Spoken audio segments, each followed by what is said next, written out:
नमस्कार, मैं हूँ बजरंगी लाल और आप देख रहे हैं बजरंगी लाल यूपीपीसीएल यूट्यूब चैनल। अ, हम कर रहे हैं परीक्षा मंथन प्रकाशन की जो बुक है कंप्यूटर की वो हल और क्लास आपको यूपीपीसीएल की परीक्षा की अगर आप तैयारी कर रहे हैं तो उसके लिए तो इम्पोर्टेंट होने ही वाली है। इसके अतिरिक्त अगर और कोई भी परीक्षा जिसमें कंप्यूटर पूछा जाता है उन सभी परीक्षाओं के लिए क्लास महत्वपूर्ण है। तो ज़्यादा समय नहीं लगाएंगे, हम प्रारंभ करेंगे। इससे पहले हमने दो वीडियो में दो चैप्टर इसके कवर कर लिए हैं और आज हम तीसरा चैप्टर करेंगे। तो चलिए प्रारंभ करते हैं, शुरू करते हैं। तीसरे चैप्टर का नाम है कंप्यूटर की कार्य पद्धति।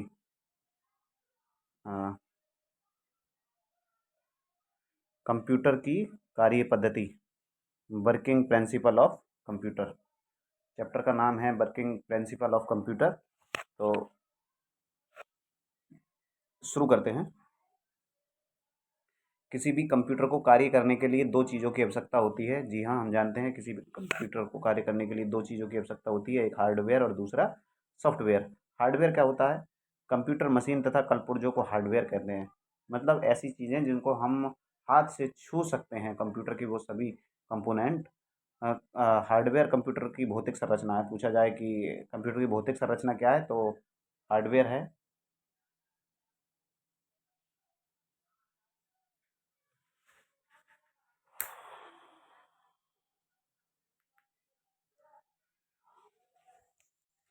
हार्डवेयर कंप्यूटर की भौतिक संरचना है। वास्तवतः वे सभी चीज़ें जिन्हें हम छू सकते हैं, यही मैंने अभी कहा कि वास्तव में वो सारी चीज़ें जिनको हम छू सकते हैं हार्डवेयर के अंतर्गत आती हैं, जैसे system unit, monitor, printer, keyboard, mouse और memory device, hard disk, processor आदि। दूसरा है सॉफ्टवेयर। क्या होता है? तो सॉफ्टवेयर देख लेते हैं।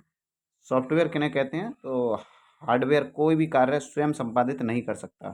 ठीक है, किसी भी कार्य को संपादित करने के लिए हार्डवेयर को निर्देश दिया जाना आवश्यक है। ये कार्य सॉफ्टवेयर द्वारा दर्शाया जाता है। इसको मैं थोड़ा सा डिटेल में बताऊंगा। जैसे इंसान में मैं बता रहा हूँ, जैसे कोई मानव है तो मानव का जो शरीर है वह उसको हार्डवेयर मान लीजिए, और शरीर में जो आत्मा है, जो जान है, जो अंदर जो हमको दिखाई नहीं देता है, जिसकी मतलब जो हमें कमांड देता है। ठीक है, जैसे कि हमें पानी पीने जाना है तो ये पहले हम दिमाग में सोचते हैं। ये सारी चीज़ें हैं तो जिनको हम वास्तव में हम आत्मा को छू ही नहीं सकते। सिर्फ ठीक उसी प्रकार हम सॉफ्टवेयर को नहीं छू सकते, लेकिन वास्तविकता में काम कौन कर रहा है? सॉफ्टवेयर। जैसे ही वैसे ही ठीक हमारे अंदर मतलब काम करवाने वाला कौन है? आत्मा है, ऐसे मान लीजिए, या फिर मन है, ये मान लीजिए। ठीक है, और हार्डवेयर हमारा शरीर। तो आत्मा के निकल जाने के बाद जैसे जब कोई व्यक्ति मृत हो जाता है तो हार्डवेयर तो उसका रहता है, परंतु सॉफ्टवेयर जब उसमें से सॉफ्टवेयर मान लीजिए, आत्मा को जब सॉफ्टवेयर गायब हो जाता है तो वो किसी काम का नहीं रहता। ठीक उस प्रकार कंप्यूटर में भी सॉफ्टवेयर प्रोग्रामों, निर्देशों व अनुदेशों का वह समूह है। तो ये वाला लाइन कई बार पूछी जाती है। सॉफ्टवेयर क्या है? तो प्रोग्रामों व निर्देशों का समूह जो कंप्यूटर सिस्टम के कार्यों को नियंत्रित करता है तथा कंप्यूटर के विभिन्न हार्डवेयर के बीच समन्वय स्थापित करता है। सॉफ्टवेयर ये निर्धारित करता है कि हार्डवेयर कब और कौन सा कार्य करेगा। सॉफ्टवेयर को हम देख या छू नहीं सकते। इस प्रकार अगर हार्डवेयर इंजन है तो सॉफ्टवेयर क्या है? उसका ईंधन। कंप्यूटर की कार्य प्रणाली देखेंगे। Computer working principle of computer. Computer की कार्य प्रणाली को मोटे तौर पर 5 भागों में बांटा गया है, जो हर प्रकार के कंप्यूटर के लिए आवश्यक है। कंप्यूटर की जो कार्य प्रणाली है वो मेन तब 5 भागों में है। सबसे पहले है इनपुट। कंप्यूटर में डाटा तथा अनुदेशों को डालने की का जो कार्य होता है उसको हम इनपुट कहते हैं। इसे इनपुट यूनिट द्वारा संपन्न किया जाता है। पूछा जाए इनपुट कार्य जो है किस यूनिट द्वारा संपन्न किया जाता है, तो इनपुट यूनिट द्वारा। दूसरा काम है स्टोरेज, भंडारण। डाटा तथा अनुदेशों को मेमोरी यूनिट में स्टोर किया जाता है ताकि आवश्यकता अनुसार इसका उपयोग किया जा सके। कंप्यूटर द्वारा प्रोसेसिंग के पश्चात प्राप्त अंतरिम तथा अंतिम परिणामों को भी मेमोरी यूनिट में किया जाता है। तीसरा क्या कार्य करता है? तीसरा कार्य किया जाता है प्रोसेसिंग। प्रोसेसिंग इनपुट द्वारा प्राप्त डाटा पर अनुदेशों के अनुसार अंकगणितीय एवं तार्किक गणनाएं कर उसे सूचना में बदला जाता है तथा वांछित कार्य संपन्न किए जाते हैं। ये प्रोसेसिंग कहलाता है। और आउटपुट प्रोसेसिंग द्वारा कंप्यूटर के द्वारा प्रोसेसिंग के पश्चात सूचना या परिणामों को उपयोगकर्ता के समक्ष प्रदर्शित करने का कार्य क्या कहलाता है? आउटपुट। इसे आउटपुट यूनिट द्वारा संपन्न किया जाता है। इनपुट वाला काम इनपुट यूनिट द्वारा और आउटपुट वाला काम आउटपुट द्वारा। और लास्ट 5वां काम है कंट्रोलिंग। विभिन्न प्रक्रियाओं में प्रयुक्त उपकरणों, अनुदेशों तथा सूचनाओं को नियंत्रित करना और उनके बीच तालमेल स्थापित करने का काम होता है कंट्रोल यूनिट का। अब है मशीन साइकिल। मशीन साइकिल क्या है ये देख लीजिए। कंप्यूटर द्वारा किसी भी छोटे से छोटे निर्देश को संपन्न कराने के लिए एक प्रोसेस से गुजरना पड़ता है, जिसे मशीन साइकिल कहते हैं। मशीन साइकिल को एक निश्चित क्रम में निष्पादित होने वाले 4 प्रकरणों में बांटा गया है। सबसे पहले क्या होगा, फैच, मेमोरी से आवश्यक निर्देश प्राप्त करना। तो यही पूछ लिया जाएगा कि मेमोरी से आवश्यक निर्देश प्राप्त करना क्या कहलाता है, तो ये फैचिंग कहलाता है। या फैच मान लीजिए। डिकोड, प्राप्त निर्देशों को कंप्यूटर द्वारा समझे जा सकने वाले कमांड में बदलना। मतलब हमने कोई कमांड दी कंप्यूटर को, तो कंप्यूटर डायरेक्ट हमारी भाषा तो समझेगा नहीं, वो अपनी भाषा में पहले उसे बदलेगा। इसी बदलने को कहते हैं डिकोड। फिर तीसरा है एग्जीक्यूट, इन कमांडों को प्रोसेसर द्वारा एग्जीक्यूट करना। फिर वो जो कमांड हमारे द्वारा दी गई उसको कंप्यूटर ने अपनी भाषा में बदल लिया, उसके बाद फिर क्या हुआ, फिर कंप्यूटर उस कमांड को प्रोसेसर द्वारा एग्जीक्यूट करेगा और लास्ट में एग्जीक्यूशन के पश्चात जो परिणाम प्राप्त होगा उसको मेमोरी में स्टोर करेगा।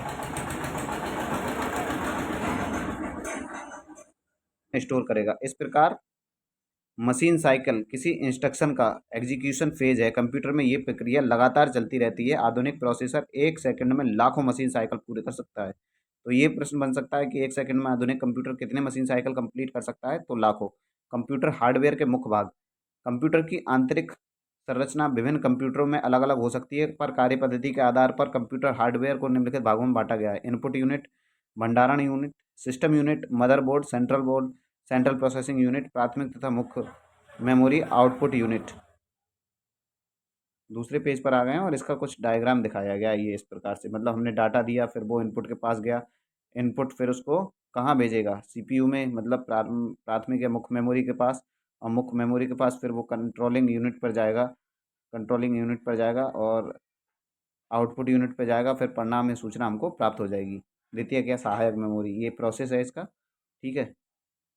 और इसी के बीच में सीपीयू में ये 3 चीज़ें लगी होती हैं जनरली। ये देख लीजिए सीपीयू में एएलयू, कंट्रोल यूनिट और मेन मेमोरी, ये तीनों सीपीयू के अंदर होती हैं। अच्छा, कंप्यूटर की कार्य प्रणाली का रेखा चित्र हमने देख लिया। इनपुट डिवाइस कौन सी होती हैं? डाटा, प्रोग्राम, अनुदेश और निर्देशों को कंप्यूटर में डालने के लिए प्रयोग की जाने वाली विद्युत यांत्रिक युक्ति इनपुट डिवाइस कहलाती हैं। इनपुट यूनिट उपयोगकर्ता से प्राप्त डाटा और अनुदेश प्राप्त कर उसे डिजिटल रूप में परिवर्तित करता है तथा प्रोसेसिंग के लिए प्रयुक्त करता है। चूंकि कंप्यूटर केवल बाइनरी संकेतों, ये हमने पहले भी बताया था कि बाइनरी संकेतों को कंप्यूटर सिर्फ अपन समझ सकता है। चूंकि कंप्यूटर केवल बाइनरी संकेतों 0 और 1 या कहें तो ऑन और ऑफ को समझता है, अतः सभी इनपुट डिवाइस कंप्यूटर इंटरफेस की मदद से डाटा व अनुदेशों को बाइनरी संकेत में बदलते हैं। इस तरह इनपुट के कार्य क्या हैं? इनपुट के क्या क्या कार्य हैं? डाटा, अनुदेशों को तथा प्रोग्राम को स्वीकार करना, उन्हें बाइनरी कोड में बदलना, बदले हुए कोड को कंप्यूटर सिस्टम को देना। इनपुट डिवाइस के कुछ उदाहरण कीबोर्ड, माउस, जॉयस्टिक, प्रकाशीय pen, scanner, barcode reader, marker, punch card reader आदि, ये सभी क्या हैं? ये सभी इनपुट डिवाइस हैं। फिर भंडारण, स्टोरेज यूनिट ऑफ मेमोरी, भंडारण यूनिट या मेमोरी मतलब स्टोर जो करते हैं वो यूनिट। डाटा और आदेशों को प्रोसेस करने से पहले मेमोरी में रखा जाता है। प्रोसेस द्वारा प्राप्त आंतरिक और अंतिम परिणामों को भी मेमोरी में रखा जाता है।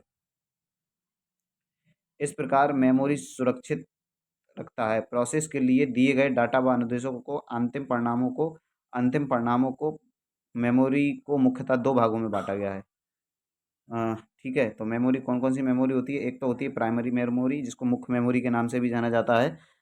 पूछा जाता है कि प्राइमरी मेमोरी कौन सी मेमोरी होती है और इसका नाम क्या है, तो मुख्य मेमोरी नाम है इसका। ये कंप्यूटर सिस्टम के अंदर स्थित इलेक्ट्रॉनिक मेमोरी है। इसकी स्मृति क्षमता कम जबकि गति तीव्र होती है। इसमें अस्थायी निर्देशों और तात्कालिक परिणामों को संग्रहित किया जाता है एवं अस्थायी मेमोरी है। इसमें कंप्यूटर को ऑफ कर देने पर सूचना भी समाप्त हो जाती है। ये समझ लीजिएगा प्राइमरी मेमोरी क्या होती है कि अगर आपका कंप्यूटर बंद हो गया, मतलब स्विच ऑफ हो गया, तो उसमें जो भी हमने कमांड या मेमोरी दी, मतलब जो भी उसकी मेमोरी में है वो सारा क्या हो जाएगा, मिट जाएगा। डाटा तथा अनुदेशों को प्रोसेस से ठीक पहले प्राइमरी मेमोरी में अस्थायी रूप से रखा जाता है। अंतरिम परिणामों तथा प्राप्त आउटपुट को प्रदर्शित करने से पहले प्राथमिक मेमोरी में स्टोर किया जाता है। सेमीकंडक्टर रजिस्टर, कैश मेमोरी, रोम तथा रैम प्राथमिक मेमोरी के ही उदाहरण है। रोम तथा रैम दोनों को क्या है, प्राथमिक मेमोरी हैं। इनमें रजिस्टर या कैश मेमोरी सीपीयू या माइक्रो प्रोसेसर के भीतर बने हुए होते हैं, जबकि रैम और रोम मदरबोर्ड पर लगे होते हैं। सीपीयू का सीधा संपर्क कैश मेमोरी से भी होता है। द्वितीयक और सहायक मेमोरी, तो पूछा जाएगा कि द्वितीयक मेमोरी का नाम क्या है, सहायक मेमोरी। डाटा, सॉफ्टवेयर तथा अंतिम परिणामों को स्थायी रूप से सहायक मेमोरी में संग्रहित किया जाता है। तो वही वाली बात है कि जो परमानेंट डाटा होता है उसको हम कहाँ सेव करते हैं, द्वितीयक मेमोरी में। कंप्यूटर प्रोसेस द्वारा डाटा प्रोसेस से पहले सहायक मेमोरी से मुख्य मेमोरी में डाटा लाया जाता है। सहायक मेमोरी में कम खर्चे में विशाल डाटा स्टोर करने की क्षमता होती है। ये एक स्थायी मतलब नॉन वॉलेटाइल, ठीक है, नॉन वॉलेटाइल, इस शब्द में कंफ्यूज होंगे कई बार आप, नॉन समझेंगे ये अस्थाई है, लेकिन ये क्या है, स्थाई। नॉन जहाँ लग जाता है वहाँ नेगेटिव विचार आते हैं ना मन में, तो ये मत सोचिएगा। जिसमें कंप्यूटर को बंद कर देने पर विद्युत उपलब्ध ना होने पर भी डाटा नष्ट नहीं होता है। तो ये पूछा जाएगा कि कौन सी मेमोरी में कंप्यूटर बंद हो जाने पर भी डाटा नष्ट नहीं होता है, तो द्वितीयक मेमोरी में। चुंबकीय disk, optical disk, hard disk आदि सभी इसी के उदाहरण हैं। तो ये किस प्रकार की मेमोरी है, द्वितीयक मेमोरी। रजिस्टर क्या होता है, रजिस्टर ये सीपीयू या माइक्रो प्रोसेसर के साथ निर्मित अत्यंत तीव्र गति वाली मेमोरी है। इसे सीपीयू की कार्यकारी मेमोरी भी कहा जाता है। सीपीयू रजिस्टर में स्थित डाटा को ही प्रोसेस कर पाता है, अतः डाटा तथा अनुदेशों को प्रोसेसिंग से पहले रजिस्टर में स्थानांतरित किया जाता है। रजिस्टर मेमोरी का एक्सेस टाइम 1 से 2 नैनो सेकंड होता है। तीसरा आया कैश मेमोरी। तो कैश मेमोरी क्या होती है, कैश मेमोरी सीपीयू से सीधी जुड़ी होती है, अतः कैश मेमोरी से सीपीयू तक डाटा ले जाने के लिए कंप्यूटर मदरबोर्ड के सिस्टम बस का प्रयोग नहीं करना पड़ता है, अतः डाटा स्थानांतरण की गति तीव्र होती है। ये मुख्य मेमोरी और सीपीयू के बीच अस्थायी रूप से हाई स्पीड स्टोरेज एरिया का कार्य करता है, जिससे प्रोसेसिंग क्षमता में वृद्धि होती है। सीपीयू वांछित सूचना के लिए सबसे पहले कैश मेमोरी की तलाश करता है। अगर वांछित सूचना कैश मेमोरी में नहीं मिलती है तो उसको फिर रैम और रैम में खोजता है। कैश मेमोरी सीपीयू तथा मुख्य मेमोरी के बीच गतिभेद को दूर करने के लिए बफर का काम करता है। कैश मेमोरी सबसे तेज़ मेमोरी होती है, मतलब अत्यंत तीव्र मेमोरी होती है, पर ये बहुत महंगी होती है। ये कैश मेमोरी का एक्सेस टाइम 2 से 10 नैनो सेकंड तक होता है। अब आते हैं रैम पे। तो रैम क्या है, देखिए रैम, इसका फुल फॉर्म कई बार बहुत बार पूछा जाता है, एग्जाम में याद कर लीजिएगा, रैंडम एक्सेस मेमोरी। रैम एक सेमीकंडक्टर मेमोरी चिप है जिसे मदरबोर्ड पर बने मेमोरी स्लॉट में लगाया जाता है। ये एक प्रकार की अस्थायी प्राथमिक मेमोरी है। इसमें डाटा का एक्सेस टाइम की भौतिक स्थिति पर निर्भर नहीं करता, अतः इसकी गति तीव्र होती है। प्रोसेसिंग के दौरान डाटा और निर्देशों को सहायक मेमोरी से लाकर रैम में स्टोर किया जाता है। सीपीयू इन्हें रैम से प्राप्त करता है तथा डाटा प्रोसेसिंग करता है। किसी आंतरिक या अंतिम परिणाम को स्थायी तौर पर रैम में स्टोर किया जाता है। अब इसका कार्य प्रणाली देख लीजिए। देखो, सहायक मेमोरी से डाटा कहाँ जाता है, रैम में, रैम के बाद कैश मेमोरी में, कैश मेमोरी के बाद रजिस्टर में या फिर सीपीयू में, और रोम से डाटा कहाँ जाता है, तो कैश मेमोरी। रोम क्या है, रोम एक सेमीकंडक्टर मेमोरी चिप है, जबकि रैम भी सेमीकंडक्टर मेमोरी चिप थी, जिसे कंप्यूटर मदरबोर्ड पर कंप्यूटर निर्माता कंपनी द्वारा स्थापित किया जाता है। रोम एक स्थायी प्रकार की प्राथमिक मेमोरी है, जिसे संग्रहित डाटा ना तो नष्ट किया जाता है और ना ही बदला जा सकता है। इसके नाम से ही प्रदर्शित होता है, रीड ओनली मेमोरी।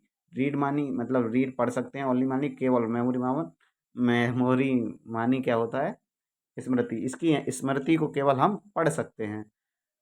रोम में कंप्यूटर को स्टार्ट करने के लिए आवश्यक सॉफ्टवेयर स्टोर किया जाता है। तो ये पूछा जाए कंप्यूटर को स्टार्ट करने के लिए सॉफ्टवेयर कहाँ रखा जाता है, तो वो होता है रोम में। अब आया सीमॉस। सीमॉस क्या है, सीमॉस चिप। सीमॉस का फुल फॉर्म पूछा जाएगा तो सी से कम्प्लीमेंट्री, एम से मेटल, ओ से ऑक्साइड और एस से सेमीकंडक्टर चिप। कंप्यूटर में कुछ सूचनाएं तथा सेटिंग्स लगातार परिवर्तित होती रहती हैं, पर कंप्यूटर उन्हें अपडेट करते रहना होता है, कब करते रहना होता है। यदि किसी पर्सनल कंप्यूटर को कुछ समय या कुछ दिन बाद ऑन किया जाए तो भी वह वर्तमान को सही समय और दिन बताएगा। ऐसी सूचनाएं चिप में सीमॉस में स्टोर की जाती हैं। CMOS chip memory computer motherboard पर स्थापित एक सेमीकंडक्टर मेमोरी है। इसके साथ बटन के आकार का एक बैटरी लगा रहता है, जिसके कारण कंप्यूटर ऑफ होने पर भी सीमॉस मेमोरी काम करते रहता है। अगला है सिस्टम यूनिट। सिस्टम यूनिट क्या है, देखिए, किसी पर्सनल कंप्यूटर का सिस्टम यूनिट उसका मुख्य हार्डवेयर होता है। सिस्टम यूनिट टिन या प्लास्टिक का बना एक बॉक्स होता है जिसमें इलेक्ट्रॉनिक कंपोनेंट होते हैं। इनपुट और आउटपुट डिवाइस के अतिरिक्त कंप्यूटर के सभी हार्डवेयर सिस्टम यूनिट में ही होते हैं। सिस्टम यूनिट में मुख्यतः power supply unit, motherboard, central processing unit या माइक्रो प्रोसेसर तथा मुख्य मेमोरी तथा कई पोर्ट होते हैं। मदरबोर्ड क्या है? मदरबोर्ड किसी कंप्यूटर का मुख्य सर्किट बोर्ड है। संपूर्ण कंप्यूटर मदरबोर्ड के इर्द गिर्द ही घूमता है। मदरबोर्ड पर सीपीयू, सेंट्रल प्रोसेसिंग यूनिट, रोम, रैम, चिप, मेमोरी आदि उपकरण लगे रहते हैं। कंप्यूटर के अन्य उपकरण हैं जैसे input unit, output unit, hard disk, disk drive, CD drive, sound card, video card आदि मदरबोर्ड से ही जुड़े होते हैं। भविष्य में हार्डवेयर उपकरणों को जोड़ने के लिए मदरबोर्ड पर क्या होता है, मदरबोर्ड पर एक्सपेंशन स्लॉट भी बने होते हैं। अब कंप्यूटर बस के बारे में पढ़ लेते हैं। मदरबोर्ड पर बने सुचालक तारों का समूह जो कंप्यूटर डाटा तथा संकेतों को कंप्यूटर सिस्टम के भीतर एक स्थान से दूसरे स्थान तक ले जाता है, कंप्यूटर बस कहलाता है। सीपीयू तथा कंप्यूटर सिस्टम में अन्य हार्डवेयर और पेरिफेरल डिवाइसों के बीच निर्देश तथा सूचनाओं का आदान प्रदान बस के मार्ग से ही होता है। अगर थ्योरी समझ में नहीं आ रही हो ना, फिर भी भाई देखते रहिए, पढ़ते रहिए, मेरे साथ साथ बोलते रहिए, लेकिन जब आप क्वेश्चन करेंगे ना, तब देखिए आपके सारे क्वेश्चन आराम से होते चले जाएंगे। और इसी क्लास में मैं पहले थ्योरी कराता हूँ, आपको पता है, उसके बाद फिर उससे संबंधित वन लाइनर और वन लाइनर के साथ साथ बहुविकल्प भी कराते हैं। तो जल्दी इस चैप्टर को समाप्त करेंगे हम। इंटरनल सिस्टम बस, मदरबोर्ड पर लगे उपकरणों के बीच डाटा तथा संकेतों का आदान प्रदान इंटरनल या सिस्टम बस द्वारा ही किया जाता है। इसमें डाटा स्थानांतरण की गति तीव्र होती है। सिस्टम बस को 3 भागों में बांटा गया है: डाटा बस, एड्रेस बस और कंट्रोल बस। तो सिस्टम बस कितने भागों में बांटी गई है? 3। डाटा बस, एड्रेस बस तथा कंट्रोल बस। एक्सटर्नल एक्सपेंशन बस क्या होती है? देखो, एक्सटर्नल एक्सपेंशन बस कंप्यूटर पेरिफेरल डिवाइस है, जैसे keyboard, mouse, printer, hard disk, CD drive आदि को मदरबोर्ड के साथ जोड़ता है। इसमें डाटा स्थानांतरण की गति अपेक्षाकृत धीमी होती है। अब देखो रोचक तत्व क्या है।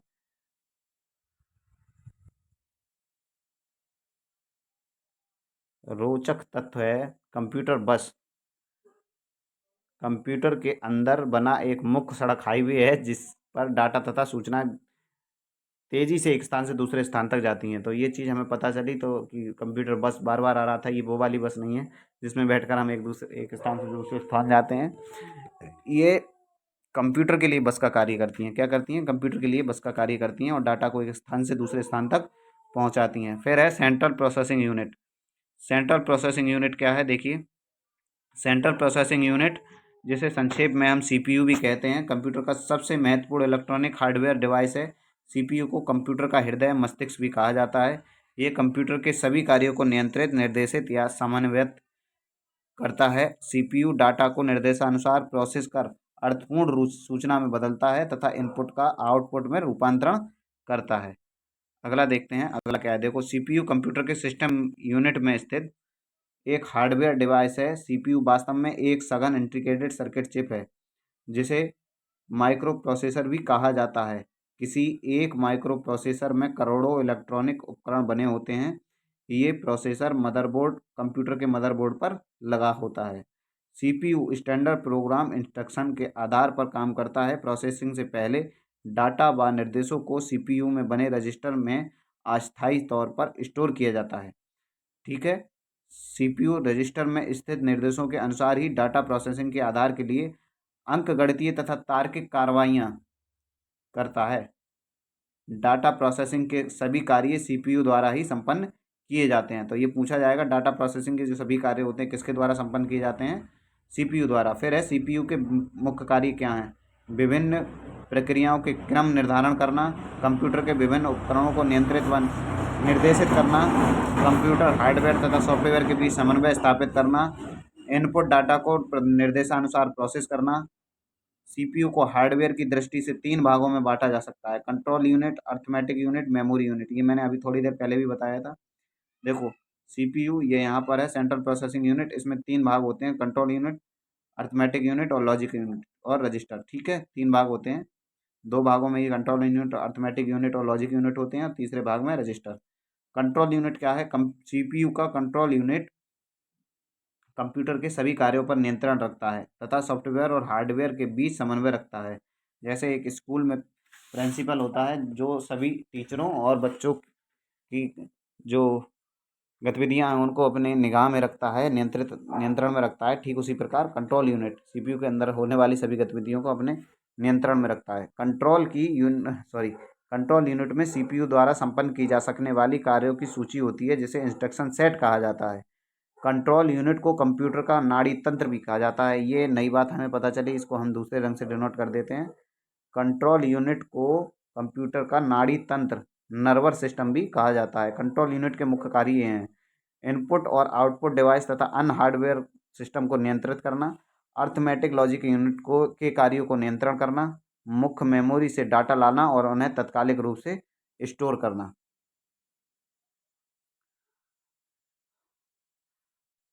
क्या आप जानते हैं कंप्यूटर को अक्सर सिस्टम कहा जाता है क्योंकि इसमें अनेक युक्तियों के साथ मिलकर दिए गए निर्देशों के अनुसार कार्यों को संपन्न करते हैं तथा एक निश्चित परिणाम प्राप्त करते हैं। निर्देशों को पढ़ना और उन्हें क्रियान्वित करने के आदेश देना, ये इसका कार्य है। हार्डवेयर और सॉफ्टवेयर के बीच समन्वय स्थापित करना, किसका? कंट्रोल यूनिट का। अब है अर्थमेटिक लॉजिक यूनिट। सबसे पहले तो एक प्रश्न बनता है एएलयू, जिसका फुल फॉर्म होता है arithmetic logical unit. Arithmetic logical unit CPU का एक भाग है। डाटा प्रोसेसिंग का वास्तविक काम एएलयू द्वारा ही किया जाता है। ये डाटा पर कंट्रोल यूनिट से प्राप्त निर्देशों के अनुसार सभी प्रकार की गणितीय और तार्किक कार्रवाइयाँ करता है। एएलयू को पुनः दो भागों में बांटा जाता है। पूछा जाए तो एएलयू को कितने भागों में बांटा जाता है? दो भागों में। इसके भाग कौन कौन से हैं? तो एक है अर्थमेटिक यूनिट तथा दूसरा है लॉजिक यूनिट। अर्थमेटिक डाटा पर मूलभूत अंकगणितीय गणनाएं होती हैं, जैसे जोड़, घटा, गुणा, भाग आदि क्या करेगा? एयू करेगा। जबकि दूसरी तरफ एलयू डाटा पर आधारित तार्किक गणनाएं, जैसे बड़ा, छोटा, बराबर, ये सब काम कौन करता है? LU, logical unit. और अगर मैथमेटिक्स से रिलेटेड कोई भी गणना होगी तो उसको क्या करेगा? Arithmetic unit. ठीक है, आदि संपन्न करता है। इस प्रकार arithmetic and logical unit data पर अंकगणितीय गणनाओं तथा तुलना का काम करता है। फिर आया मेमोरी रजिस्टर। मेमोरी रजिस्टर क्या है? ये उच्च गति वाला इलेक्ट्रॉनिक चिप है, मेमोरी है, जैसे सीपीयू का ही एक भाग होता है। इसे सीपीयू का वर्किंग मेमोरी भी कहा जाता है।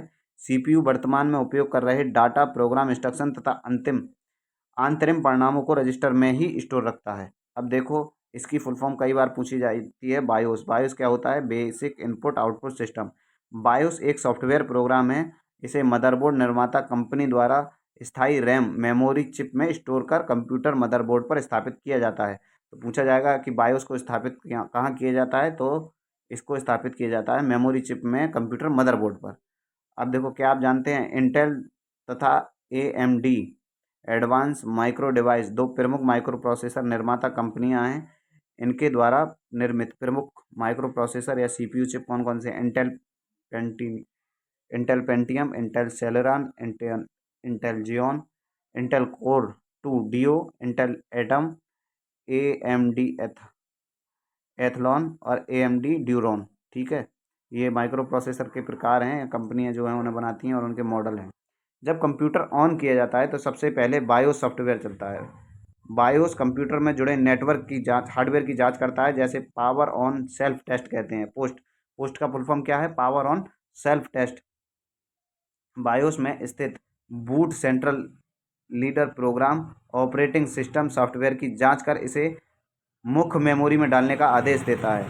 ठीक है, कंप्यूटर ऑन होते समय डिलीट बटन दबाने पर बायोस सेटअप खुलता है, जहां हम दिए गए विकल्पों के अनुसार बायोस में भी परिवर्तन कर सकते हैं। अब आउटपुट डिवाइस कौन कौन सी हैं? देखो, आउटपुट डिवाइस देखिए। आउटपुट डिवाइस कंप्यूटर द्वारा प्रोसेसिंग के पश्चात प्राप्त अंतरिम तथा अंतिम परिणामों को उपयोगकर्ता तक पहुंचाने के लिए एक प्रकार की युक्ति है। ये कंप्यूटर को उपयोगकर्ता के साथ जोड़ता है। तो पूछा जाएगा कि कंप्यूटर को उपयोगकर्ता के साथ कौन जोड़ता है? तो ये जोड़ता है आउटपुट सिस्टम।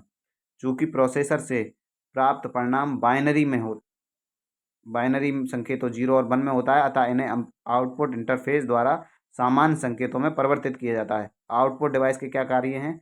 सीपीयू से परिणाम प्राप्त करना। दूसरा है प्राप्त परिणामों को मानव द्वारा समझे जा सकने वाले संकेतों में बदलना। परिणामों के परिवर्तित संकेतों को उपयोगकर्ता तक पहुंचाना। आउटपुट डिवाइस के कुछ उदाहरण हैं: monitor, printer, plotter, speaker, screen, image projector, card reader आदि। सीपीयू की गति को प्रभावित करने वाले कारक। तो सीपीयू की गति को कौन कौन कारक प्रभावित करते हैं? सीपीयू और माइक्रो प्रोसेसर की कार्य क्षमता को 1 सेकंड में संपादित किए जा सकने वाले अनुदेशों की संख्या के आधार पर मापा जाता है। चूंकि सीपीयू एक सेकंड में लाखों अनुदेश संपादित करता है, अतः सीपीयू की जो गति होती है, इसकी गति को MIPS मिलियन इंस्ट्रक्शन पर सेकंड और BIPS बिलियन इंस्ट्रक्शन पर सेकंड में मापा जाता है। ये नया है, पहले जो किताब थी उसमें BIPS नहीं दिया था, अब नई किताब में BIPS बिलियन इंस्ट्रक्शन पर सेकंड भी दिया है। सीपीयू की गति को प्रभावित करने वाले घटक कौन कौन से हैं? देखो, कंप्यूटर घड़ी, सिस्टम क्लॉक, कंप्यूटर के डाटा प्रोसेस करने की गति कंप्यूटर के अंदर बने इलेक्ट्रॉनिक घड़ी पर निर्भर करती है, जिसे सिस्टम क्लॉक कहा जाता है। सिस्टम क्लॉक एक टाइमिंग डिवाइस है जो कंप्यूटर प्रोसेसिंग को सिंक्रोनाइज करने के लिए इलेक्ट्रिकल पल्स देता है, जिसे क्लॉक पल्स कहते हैं। डाटा प्रोसेसिंग के कार्यों को अनेक छोटे छोटे व मूलभूत चरणों मतलब स्टेप्स में बांट दिया जाता है। एक चरण का कार्य समाप्त हो जाने के बाद दूसरा चरण आरंभ होने के लिए रजिस्टर क्लॉक पल्स का इंतजार करते हैं। क्लॉक पल्स द्वारा क्या किया जाता है? क्लॉक पल्स द्वारा क्लॉक पल्स द्वारा उत्पन्न किए जाते हैं। स्पष्टता, सिस्टम क्लॉक जितनी जल्दी जल्दी क्लॉक पल्स उत्पन्न करेगा, सीपीयू के डाटा प्रोसेस की गति उतनी तीव्र होगी। अन्य मानदंड समान होने पर 200 मेगाहर्ट्ज का क्लॉक 100 मेगाहर्ट्ज की क्लॉक की अपेक्षा दोगुनी गति से काम करेगा। सिस्टम क्लॉक की गति को एक सेकंड में उत्पन्न क्लॉक पल्स की संख्या के आधार पर नापा जाता है। पूछा जाएगा सिस्टम क्लॉक की गति को कैसे मापा जाता है, तो एक सेकंड में उत्पन्न क्लॉक पल्स की संख्या के आधार पर। एक सेकंड में उत्पन्न क्लॉक पल्स की संख्या को हर्ट्ज में मापते हैं। पूछा जाए क्लॉक पल्स की संख्या को किस में मापते हैं, तो हर्ट्ज में। सिस्टम क्लॉक की गति को सामान्यतः मेगा हर्ट्ज में मापते हैं या गीगा हर्ट्ज में निरूपित किया जाता है। एक मेगा हर्ट्ज 1 मिलियन साइकिल प्रति सेकंड के बराबर है, जबकि गीगा हर्ट्ज में 1 बिलियन साइकिल प्रति सेकंड होती हैं। आजकल उपलब्ध कंप्यूटरों में सिस्टम क्लॉक की गति 500 मेगाहर्ट्ज से 4 गीगाहर्ट्ज तक होती है। फिर है रजिस्टर मेमोरी। सीपीयू रजिस्टर में स्थित डाटा को ही प्रोसेस करता है। सीपीयू में रजिस्टर की संख्या तथा आकार जितना अधिक होगा, सीपीयू के प्रोसेसर की गति भी उतनी अधिक होगी। फिर है वर्ड रेंज या वर्ड लेंथ। क्या है? ये है शब्दपरास। शब्दपरास बाइनरी अंक बिट की वह संख्या है जो कंप्यूटर को एक बार में प्रोसेसिंग के लिए देता है। शब्दपरास अधिक होने से कंप्यूटर की गति बढ़ जाती है। शब्दपरास की लंबाई 8, 16, 32, 64 बिट तक होती है। 64 बिट शब्दपरास का अर्थ है कि कंप्यूटर एक साथ 64 बिट डाटा प्रयोग कर रहा है। तो कैश मेमोरी क्या होती है? कैश मेमोरी सीपीयू से जुड़ा होता है, अतः इसे डाटा स्थानांतरण की गति तीव्र होती है। सामान्यतः कैश मेमोरी का आकार बड़ा होने पर सीपीयू की गति भी क्या हो जाती है? तीव्र हो जाती है। फिर आता है सिस्टम बस। कंप्यूटर में बने सिस्टम बस की चौड़ाई सीपीयू की गति को प्रभावित करती है। यदि सिस्टम बस की चौड़ाई 32 बिट है, तो इसका अर्थ है कि कंप्यूटर बस में 32 तार हैं। तात्पर्य यह है कि प्रोसेसर एक साथ 32 बिट डाटा आदान प्रदान कर सकता है। समांतर गणना, पैरेलल ऑपरेशन। एक साथ कई निर्देशों के क्रियान्वयन से कंप्यूटर की क्षमता का बेहतर उपयोग होता है। मतलब एक बार में हम कई सारे सॉफ्टवेयर खोल देते हैं, जैसे हम एक बार में वर्ड भी चला रहे हैं, एक्सेल भी चला रहे हैं, पावर पॉइंट भी चला रहे हैं, तो उससे रिलेटेड है। जिससे कंप्यूटर की गति बढ़ती है। डुअल कोर या मल्टी कोर प्रोसेसर में एक साथ दो या दो से अधिक प्रोसेसर एक ही चिप पर बनाए जाते हैं। इसमें पैरेलल प्रोसेसिंग का प्रयोग होता है, जिसके कारण सीपीयू की कार्य क्षमता में वृद्धि होती है। सीपीयू और अन्य उपकरणों के बीच समन्वय। ठीक है, सामान्यतः सीपीयू तीव्र गणना करता है, अतः अन्य उपकरणों के धीमा होने के कारण कंप्यूटर की गति प्रभावित होती है। फिर है कंप्यूटर सिस्टम की कार्य क्षमता की माप, थ्रूपुट। प्रति इकाई समय में कंप्यूटर द्वारा संपादित किए गए उपयोगी प्रोसेसिंग की संख्या थ्रूपुट कहलाती है। अधिक थ्रूपुट बेहतर कार्य क्षमता को इंगित करता है, पर यह प्रोसेस के लिए किए गए कार्य के प्रकार पर भी निर्भर करता है। फिर है रिस्पांस टाइम। क्या होता है? मल्टीटास्किंग ऑपरेटिंग सिस्टम में कंप्यूटर अपना थोड़ा समय सभी कार्यों के प्रोसेसिंग के लिए देता है। कंप्यूटर को प्रोसेसिंग के लिए कार्य दिए जाना तथा सीपीयू द्वारा उस कार्य को संपादित करने के लिए की गई पहली प्रतिक्रिया के बीच का समय रिस्पांस टाइम कहलाता है। बेहतर कार्य क्षमता के लिए रिस्पांस टाइम कम होना चाहिए। Turn around time. कंप्यूटर को प्रोसेसिंग के लिए कार्य दिए जाने तथा कंप्यूटर द्वारा उसे पूरा अंतिम परिणाम देने के बीच समय का जो समय होता है, अराउंड टाइम कहलाता है। बेहतर कार्य क्षमता के लिए अराउंड टाइम कम होना चाहिए। इसको ऐसे समझो, जैसे आप घर में हैं और घर में आपने किसी से कहा कि मुझको पानी दे दो, तो अगर पानी आपको तत्काल दे दिया जाता है तो मतलब रिस्पॉन्स टाइम बहुत कम है। और अगर पानी आपको बहुत समय के बाद दिया जाता है, मतलब 1-2 घंटे के बाद पानी दिया जाता है, तो इसका मतलब हुआ कि उसका रिस्पॉन्स टाइम बहुत स्लो है, ठीक है? और इस काम के बीच में जो समय लग रहा है, उस समय को बोलते हैं टर्न अराउंड टाइम, ठीक है? तो अब रिकॉर्ड क्या, अब हम देखेंगे इसका तथ्यसार, मतलब विभिन्न परीक्षाओं में जो क्वेश्चन पूछे गए हैं, वो हम करेंगे, ठीक है? उसके बीच में थोड़ा-सा ब्रेक लेते हैं। आपके लिए वीडियो में ये ब्रेक नहीं लगेगा, क्योंकि मैं रिकॉर्ड कर रहा हूँ, वीडियो लाइव नहीं है। तो अब फिर 1 सेकंड के बाद हम इनको पढ़ना शुरू करेंगे, इसके वन लाइनर, और वन लाइनर के बाद फिर होंगे बहुविकल्पी, और हमारा चैप्टर नंबर 3 भी समाप्त।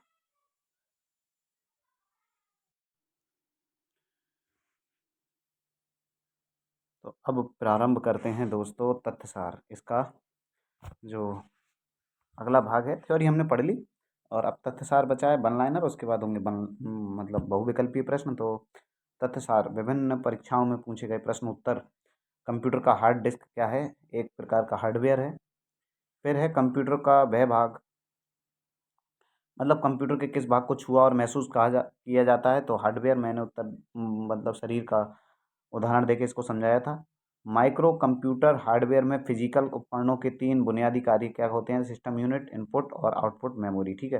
प्रिंटर और मॉनिटर जैसे पेरिफेरल डिवाइस क्या हैं? तो आउटपुट डिवाइस हैं ये, और हार्डवेयर भी हैं, ठीक है? Printer, monitor. कंप्यूटर का प्रोसेसर और रोम किसके उदाहरण है? तो हार्डवेयर के। इसमें यह भी लिख रखा है कि कौन सा प्रश्न किस एग्जाम में आया है। कंप्यूटर के 4 प्रमुख कार्य कौन कौन से हैं? तो इसको हम IPOS ट्रिक से याद कर सकते हैं। IPOS, इनपुट, प्रोसेसिंग, आउटपुट और स्टोरेज। वही यहाँ दिया है, इनपुट, प्रोसेस, आउटपुट और स्टोरेज। किसी कंप्यूटर प्रोसेस में देखो, यहाँ पे लिखा है किसी कंप्यूटर किसी प्रोग्राम को इस क्रम में निष्पादित करता है। मैंने बताया सबसे पहले उसको फैच करेगा मतलब इनपुट ग्रहण करेगा, उसके बाद उसको डिकोड करेगा कंप्यूटर की भाषा में, फिर एग्जीक्यूट करेगा। कमांड्स को ले जाने की प्रक्रिया क्या कहलाती है? फैचिंग।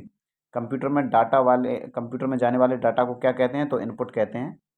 फिर है जब कंप्यूटर मशीन के इंस्ट्रक्शन को एग्जीक्यूट करता है, तो इंस्ट्रक्शन फेज के बाद एग्जीक्यूशन फेज को क्या कहते हैं? Machine cycle. ये परिभाषा है पूरी मशीन साइकिल की, जो हम थ्योरी पढ़ रहे थे तो समझ रहे थे। ये मेमोरी और CPU के बीच अस्थायी रूप से हाई स्पीड स्टोरेज एरिया का कार्य करता है, जिससे क्या होता है? प्रोसेसिंग क्षमता में वृद्धि होती है। तो ये होता है कैश मेमोरी, ठीक है? Cache memory. प्रोसेसर तथा मुख्य मेमोरी के बीच गति भेद करने वाले को क्या कहते हैं? गति भेद को समायोजित करने के लिए प्रयुक्त मेमोरी बफर को क्या कहते हैं? कैश मेमोरी कहते हैं। मैं जब परिभाषा हम पढ़ रहे थे तो ये था। अच्छा, GIGO, ये हमें थ्योरी में नहीं मिला था। GIGO क्या होता है? मतलब गीगो। तो गीगो का संबंध होता है त्रुटि रहित कार्यों से, और GIGO का फुल फॉर्म होता है गार्बेज इन और गार्बेज आउट, ठीक है? याद कर लीजिएगा, गार्बेज इन और गार्बेज आउट, ठीक। हाँ, अब अगले प्रश्न पर चलते हैं। सिस्टम यूनिट का एक भाग है CPU। CPU एक सिस्टम यूनिट का भाग है। कंप्यूटर का मुख्य सिस्टम बोर्ड क्या कहलाता है? तो मदरबोर्ड कहलाता है। रैम तथा रोम स्थित होता है कहाँ पर? तो मदरबोर्ड पर। CPU तथा मेमोरी कंप्यूटर के किस डिवाइस पर स्थित होते हैं? तो मदरबोर्ड पर। अगला है सिस्टम यूनिट एक बॉक्स है जिसमें इलेक्ट्रॉनिक कंपोनेंट स्थापित किए जाते हैं। धातु या प्लास्टिक से निर्मित वह आवरण जो कंप्यूटर के इलेक्ट्रॉनिक उपकरणों को सुरक्षा प्रदान करता है। तो हमने बताया क्या है ये? System unit. तारों का समूह जिसके द्वारा कंप्यूटर के एक भाग से दूसरे भाग तक डाटा प्रेषित किया जाता है, बताया था क्या होता है? बसेस। कुछ 32 बिट बसेस होती हैं, और कुछ होती हैं 64 बिट। मदरबोर्ड क्या है? तो सर्किट बोर्ड जिसमें CPU व अन्य चिप लगे होते हैं, ठीक है? उसके बाद देखिए, फिर दूसरे पेज पे है कंप्यूटर के मदरबोर्ड पर विशेष मतलब विभिन्न घटक इलेक्ट्रिकल कंडक्टिंग लाइनों के सेटअप से जुड़े होते हैं। इन लाइनों को क्या कहते हैं? बसेस। अभी बताया। मदरबोर्ड पर CPU तथा मदरबोर्ड पर लगे दूसरे पुर्जों को जोड़ता है, क्या जोड़ता है? तो ये जोड़ता है सिस्टम बस। एक इलेक्ट्रॉनिक्स डिवाइस जो इंटीग्रेटेड सर्किट से बना होता है और इसे तथा डाटा को इन्फॉर्मेशन में बदलता है, प्रोसेसर कहलाता है। कंप्यूटर का सबसे महत्वपूर्ण भाग होता है CPU। CPU का पूरा नाम central processing unit. Central processor या कंप्यूटर प्रोसेसर या CPU होता है, क्या होता है इसमें? क्या क्या होता है? कंट्रोल यूनिट, अर्थमेटिकल यूनिट और मेमोरी। मैंने बताया था जब थ्योरी पढ़ रहे थे तब। यह एक हार्डवेयर डिवाइस है जिसे कंप्यूटर का मस्तिष्क कहते हैं। तो ये होता है CPU। CPU के लिए दूसरा शब्द माइक्रो प्रोसेसर, अन्य नाम इसका। कंप्यूटर में अधिकांश प्रोसेसिंग कहाँ होती है? तो CPU में होती है। CPU का कार्य क्या है? इंफॉर्मेशन व इंस्ट्रक्शन को रीड करना और इंटरप्रेट पर प्रोसेस करना। वह हार्डवेयर इलेक्ट्रॉनिक्स डिवाइस जो डाटा को प्रोसेस तक अर्थपूर्ण सूचना में परिवर्तित करता है क्या कहलाता है? प्रोसेसर या सीपीयू। कंप्यूटर के अन्य सभी उपकरणों की गतिविधि को कोऑर्डिनेट तथा नियंत्रित करने वाला भाग कौन सा है? सीपीयू। सीपीयू का वह कौन सा भाग है? तो कंट्रोल यूनिट है। अगला है एएलयू संपन्न करता है अर्थमेटिकल कैलकुलेशन और लॉजिकल कैलकुलेशन।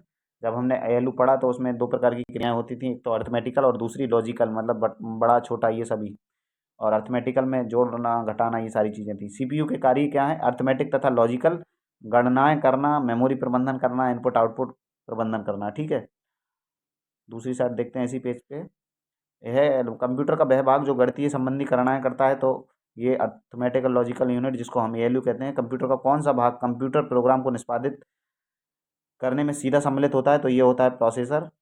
एएलयू जिस डाटा और इंस्ट्रक्शन में काम करता है वो कहाँ रहती है? तो वो रजिस्टर में रहती है। कंप्यूटर में एएलयू का तात्पर्य क्या है? अर्थमेटिकल लॉजिकल यूनिट, आईबीपीएस में पूछा गया है, एसएससी में भी ये प्रश्न पूछा गया है। अगला है आउटपुट क्या होता है? वह प्रोसेसर जो यूजर को देता है, मतलब सीपीयू द्वारा यूजर को दिए जाने वाली आउटपुट कहलाती हैं। ठीक है, बायोस प्रणाली कंप्यूटर में कहाँ विद्यमान रहती है? तो रोम में विद्यमान रहती है। बायोस का पूरा नाम क्या है? ये तो हमने थ्योरी में पढ़ा था, basic input output system. Data cable के अंतर्गत यूएसबी का तात्पर्य क्या है? तो यूनिवर्सल सीरियल बस। कंप्यूटर सिस्टम में प्रोसेसिंग स्पीड या प्रोसेसर की गति कहाँ मापी जाती है? तो मिलियन इंस्ट्रक्शन पर सेकंड में, एमआईपीएस का फुल फॉर्म भी है ये। 1 बिलियन साइकिल प्रति सेकंड क्या कहलाता है? तो गीगाहर्ट्ज कहलाता है। कंप्यूटर प्रोसेस की क्लॉक दर या गति को किस में मापते हैं? मेगाहर्ट्ज में या फिर गीगाहर्ट्ज में। कंप्यूटर की सिस्टम की घड़ी क्या है? सीमॉस से संबंधित होता है इसका। किससे? सीमॉस से। सीमॉस का फुल फॉर्म आप कमेंट बॉक्स में कमेंट करके बताया ना, देखते हैं कितने लोग बताते हैं। एक टाइमिंग डिवाइस है जो कंप्यूटर के ऑपरेशन को सिंक्रोनाइज करने के लिए इलेक्ट्रिकल पल्स देती है। अगला है सीपीयू के अर्थमेटिक एंड लॉजिकल यूनिट में होता है क्या? होता है रजिस्टर में। सीपीयू तथा इनपुट आउटपुट यूनिटों के बीच संकेतों का आदान प्रदान करने को कौन नियंत्रित करता है? तो कंट्रोल यूनिट। प्रोसेसर के 3 भाग हमने बताए, एएलयू, कंट्रोल यूनिट और रजिस्टर। फिर है सेंट्रल प्रोसेसिंग यूनिट का उदाहरण क्या है? तो ये किसका उदाहरण है? हार्डवेयर का उदाहरण है। जब प्रोसेसर उसका उपयोग कर रहा होता है तो प्रोग्राम और डाटा कहाँ रखे जाते हैं? मेन मेमोरी में रखे जाते हैं।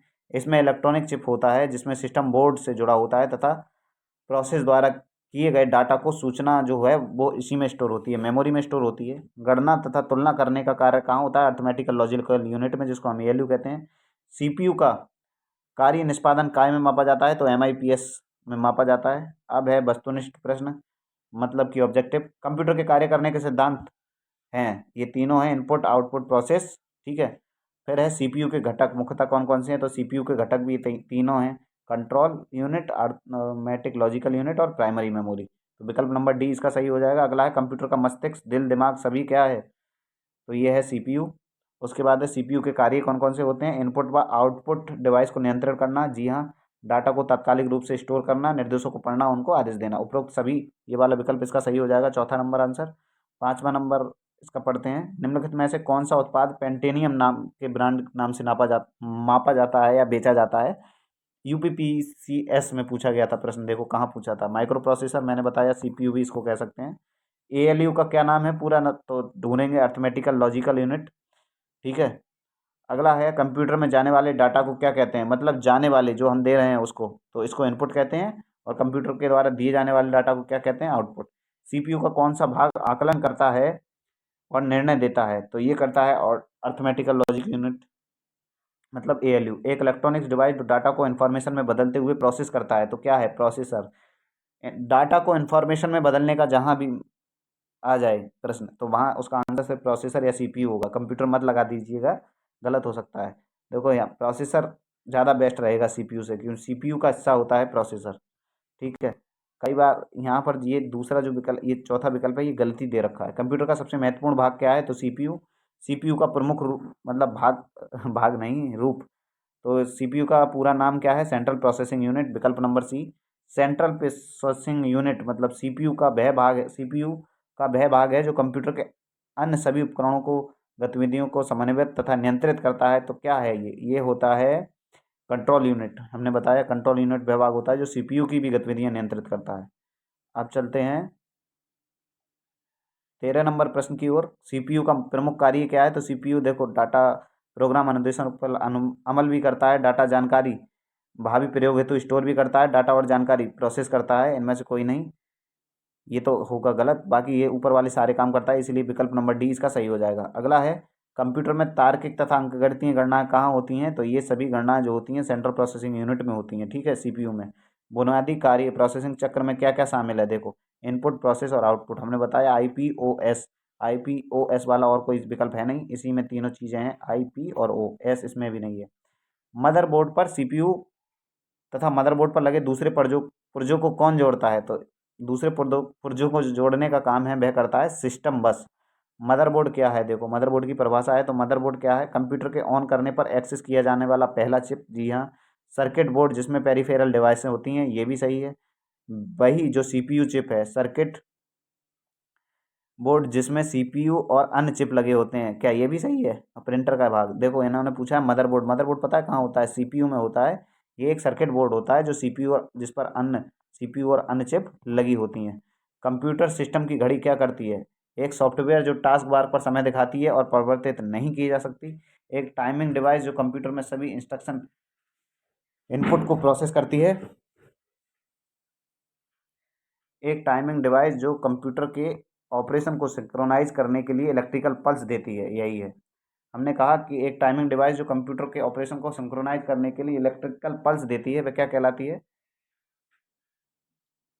तो वह कहलाती है कंप्यूटर की सिस्टम की घड़ी। कंप्यूटर घड़ी की स्पीड काय में मापी जाती है, मैंने बताया पहले भी जब हम थ्योरी पढ़ा रहे थे कि कंप्यूटर सिस्टम की जो स्पीड मापी जाती है वो मेगाहर्ट्ज में नापी जाती है। 20 नंबर प्रश्न है, पर्सनल कंप्यूटर के मदरबोर्ड पर विभिन्न घटक इलेक्ट्रिकल कंडक्टिंग लाइनों के सेट से आपस में जुड़े रहते हैं। इन लाइनों को क्या कहते हैं, बसेस कहते हैं या कंडक्टर्स कहते हैं। देखो इसमें आंसर ही गलत दिया है, कनेक्टर्स नहीं कहते हैं, उनको बसेस कहते हैं। क्या कहते हैं, बसेस। अगला है BIOS का पूरा नाम हमने बताया, basic input output system, basic input output system, विकल्प नंबर 3 इसका सही आंसर हो जाएगा। रोम को कहते हैं, देखो रोम को क्या कहते हैं, read only memory, read only memory, ठीक है। अगला प्रश्न है 23 नंबर प्रश्न, कंप्यूटर प्रणाली की का आधार कौन सी संख्या है, तो बाइनरी संख्या या डेसिमल संख्या। देखो बाइनरी सिस्टम, ठीक है, कौन सा सिस्टम होता है, बाइनरी सिस्टम, ठीक है, द्विआधारी पद्धति जिसको कहते हैं। सीपीयू के घटक कौन कौन से हैं, तो सीपीयू के घटक होते हैं, पढ़ा होगा आपने, कंट्रोल यूनिट और एएलयू। कंप्यूटर सिस्टम किसी भी तरह के आंकड़ों को जीरो या वन के रूप में स्टोर करता है, जो निम्नलिखित रूप में जाना जाता है। हमने कहा बाइनरी सिस्टम, क्योंकि बाइनरी सिस्टम में ही जीरो और वन को जाना जाता है। त्रुटि मुक्त गणना करने की क्षमता एक कंप्यूटर की विशेषता का प्रतिनिधित्व करती है, तो ये क्या है, त्रुटि जब नहीं होगी तो शुद्ध ही तो होगा। देखो यूपीपीसीएल TG2 2019 में पूछा गया था ये प्रश्न। रा इनपुट का उपयोगी जानकारी में बदलने के लिए सभी कंप्यूटर सिस्टम द्वारा निम्नलिखित मौलिक प्रक्रिया का पालन किया जाता है, इनपुट, स्टोर, प्रोसेस, आउटपुट और कंट्रोल। हमने शुरुआत में बताया था आईपीओएस वाला। निम्नलिखित में से कौन सी कमांड की सहायता से हम सभी दस्तावेज बचा सकते हैं, बचा सकते हैं मतलब सेव कर सकते हैं, तो सेव को कंट्रोल एस प्रयोग किया जाता है। वैसे तो ये माइक्रोसॉफ्ट विंडोज जब पढ़ाई जाती, माइक्रोसॉफ्ट पढ़ाया जाता है, MS ऑफिस वगैरह तब आना चाहिए था ये क्वेश्चन, लेकिन यहीं दे दिया, कोई दिक्कत नहीं है। इसके साथ हम बता दें, और कंट्रोल C से कॉपी करते हैं, कंट्रोल B से उसको पेस्ट करते हैं, ठीक है। यहाँ कंट्रोल X से क्या करते हैं, कट करते हैं, ठीक है। कंट्रोल A से ऑल सेलेक्ट किया जाता है, और शिफ्ट F ये हम भूल गए, बता देंगे किसी अगली वीडियो में। प्रिंट के लिए कौन सा मेनू सेलेक्ट किया जाता है, प्रिंट के लिए कौन सा मेनू सेलेक्ट किया जाता है, स्पेशल, फाइल, एडिट या टूल्स। तो प्रिंट ऑप्शन जो पाया जाता है वो फाइल में पाया जाता है, ठीक है। बाकी ऐसी ही और क्लास लाते रहेंगे। कई दिन हो गए थे बिना क्लास लाए, इसीलिए ये क्लास हम आपको लिए प्रोवाइड किए। अभी थोड़ी व्यस्तता चल रही है, डेली कंटिन्यू एक चैप्टर कंप्लीट करने का पूरा प्रयास करेंगे। मिलते रहेंगे इसी प्रकार की और सारी वीडियो में, तब तक के लिए बने रहिए चैनल के साथ। क्लास कैसी रही लग रही है ये भी कमेंट करके बताइएगा, और क्लास में जो भी कमियां रही हों वो भी आप कमेंट करके हमें बताइए, ताकि हम अगली क्लास में वो कमियां ना होने दें। क्लास में जो भी दिक्कत हो, जो भी आपको कोई भी त्रुटि लग रही हो, उसके लिए कमेंट बॉक्स में कमेंट करके ज़रूर बताइए, अच्छी हो तब भी और बुरी हो तब भी। तो मिलते रहेंगे इसी प्रकार की और क्लासों में, तब तक के लिए बने रहिए चैनल के साथ। जय हिंद, जय भारत।